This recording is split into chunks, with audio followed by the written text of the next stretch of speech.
పరిశుద్ధ గ్రంథములో నుండి మొదటి తిమోతికి రాసిన పత్రిక 4వ అధ్యాయము 11, 12 వచనములు. ఈ సంగతులను ఆజ్ఞాపించి బోధించుము. నీ యవనమును బట్టి ఎవడునూ నిన్ను తృణీకరింపనీయకుము. కానీ మాటలోను, ప్రవర్తనలోను, ప్రేమలోను, విశ్వాసములోను, పవిత్రతలోను విశ్వాసులకు మాదిరిగా ఉండుము. దీని మీనింగ్ ఏమిటంటే, పరిశుద్ధుడైన పౌలు గారు తిమోతి అతని యొక్క శిష్యునికి ఒక లెటర్ రాస్తా ఉన్నాడు. ఎందుకంటే అతను యంగ్ పాస్టర్, అనేక విశ్వాసులకు బోధించాల్సిన పరిస్థితి ఉంటుంది. కానీ యవనులకు కొంత పేషెన్స్ తక్కువగా ఉంటుంది. ఎందుకంటే అతనికి వచ్చేటటువంటి విశ్వాసులు రక్షించబడిన వారు కూడా వస్తూ ఉంటారు. కాబట్టి వారితో ఎలాగ మాట్లాడాలి, ఏ విధమైన ప్రవర్తన నీకు ఉండాలి అనేది ఈ లెటర్లో క్షుణ్ణంగా అతనికి బోధిస్తూ ఉన్నాడు. ఎందుకంటే ఎంతోమంది బాధకరమైన పరిస్థితిలో పాస్టర్ కాబట్టి వస్తూ ఉంటారు. కొన్ని విషయాలు చెప్పుకుంటూ ఉంటారు, కొన్ని మాకు ప్రార్థన చేయమని అడుగుతూ ఉంటారు. వారు భయంకరమైన పరిస్థితిలో వస్తుంటారు. వారిని ఓదార్చాలి ప్రేమతో, తర్వాత కనికరంతో, తర్వాత way of talking, way of dressing, ఎన్నో విషయాలు మన విశ్వాసులు మనల్ని గమనిస్తూ ఉంటారు. కాబట్టి పౌలు గారు తిమోతికి రాస్తూ ఈ 5 విషయాలు బోధిస్తున్నాడు. ఎందుకు బోధిస్తున్నాడంటే, ఒకవేళ మన మాటతోని వారు హట్ అయి తిరిగి వెనక్కి వెళ్ళిపోతారేమో. పంపించేది ఎవరు? యెహోవా దేవుడు. నా పరలోకపు తండ్రి మన దగ్గరికి కొన్ని ఆత్మలు పంపిస్తే వారిని పరలోకానికి సిద్ధపాటు చేయాలి. కానీ వాళ్ళని తిట్టి, వాళ్ళను ఇష్టం ఉన్నట్టుగా ఇర్రెస్పెక్టివ్గా మాట్లాడి వారిని వెనుకకు తోసివేయకూడదు. వారిని పరలోకానికి సిద్ధపాటు చేయాలి. అలా పరలోకానికి సిద్ధపాటు చేసే భాగ్యము పాస్టర్కు దేవుడిచ్చాడు. కాబట్టి ఆ విశ్వాసులను ఏ విధంగా నడిపించాలి, ఎలా నడిపించాలి, ఏ మాటలంటే వాళ్ళు హట్ అయి వెనుకకు వెళ్ళిపోతారు, ఏ మాటలు ప్రేమతో కనికరముతో వారిని చూసినప్పుడు వాళ్ళు మనల్ని చూసి, మనం వే ఆఫ్ టాకింగ్ని చూసి ప్రభువుని అంగీకరిస్తారు. కాబట్టి దేవుడు తాను ఏర్పరచుకున్న మనుషులను రాయబడింది. యేసుప్రభు ఈ లోకంలో ఉన్నప్పుడు నా తండ్రి ఒకరిని ఆకర్షించుకుంటే తప్ప నా దగ్గరికి ఎవడు రాడు అని కూడా ఆయన చెప్పారు.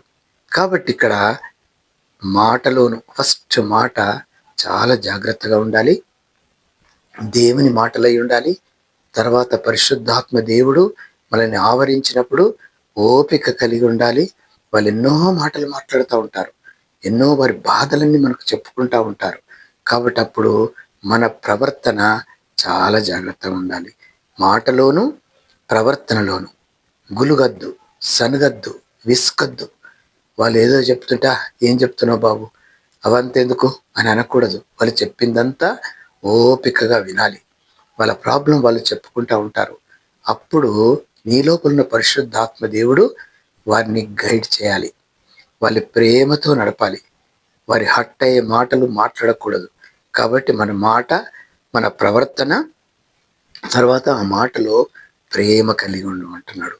తర్వాత విశ్వాసం, వాళ్ళ లోపల విశ్వాసాన్ని పెంపొందించాలి. ఏం కాదండి, ఎంత ప్రాబ్లం అయినా సరే, అది కొండలాంటి సమస్యనే. కానీ యేసయ్యకు కొండ కాదు, ఆయన ఒక క్షణములో దాన్ని చేయగలడు అనే విశ్వాసాన్ని నింపాలి. కాబట్టి వారి లోపల నువ్వు మాట్లాడే ప్రతి మాటతోని వాళ్ళు ఎంతో ఆదరణ పొందుతారు.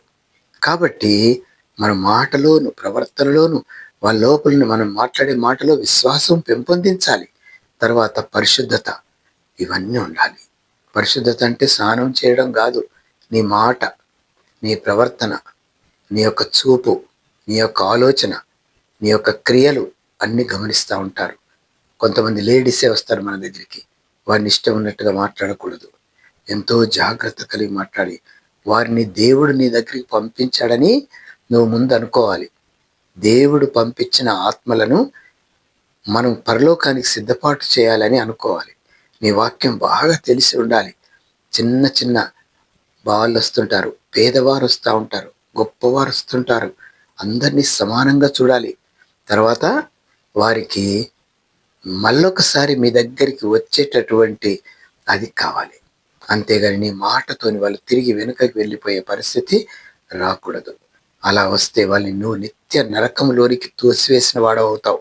కాబట్టి మాటలోను, ప్రవర్తనలోను, విశ్వాసము, ప్రేమలోను, పవిత్రతలోను వారికి మాదిరిగా ఉండుము అని చెప్తున్నాడు. పవిత్రతలోను, విశ్వాసంలోను మాదిరిగా ఉండాలి. ఎందుకొరకంటే వారిని యేసయ్యనే నీ యొద్దకు పంపాడు. వారిని పరలోకానికి సిద్ధపాటు చేసి వారిని ఏ విధంగా ఆదరించాలో ఆ విధంగా ఆదరించినప్పుడు వాళ్ళు తప్పకుండా నీ దగ్గరుండి వాళ్ళు డెవలప్ అయ్యి పరలోకానికి సిద్ధపాటు అవుతారు. దేవుడి వాక్యం దీవించునుగాక. చిన్న ప్రార్థన చేసుకుందాం. ప్రేమ నమ్మకమైన తండ్రి, ఇదిగో తిమోతికి రాసినటువంటి ఈ యొక్క లెటర్లో పౌలు గారు సూచించిన ప్రతిదీ కూడా అలనాడు వారికి, ఇప్పుడు మాకు దానిని ప్రభువా చదివి గ్రహించి దానిని తండ్రి మరి మేము ప్రాక్టికల్స్ మా దగ్గర ఉండాలి. అటు కృపలోనికి మా ప్రియ బిడ్డలు నడిపించమని యేసు నామములో ప్రార్థించి వేడుకొనుచున్నాము తండ్రి. ఆమేన్.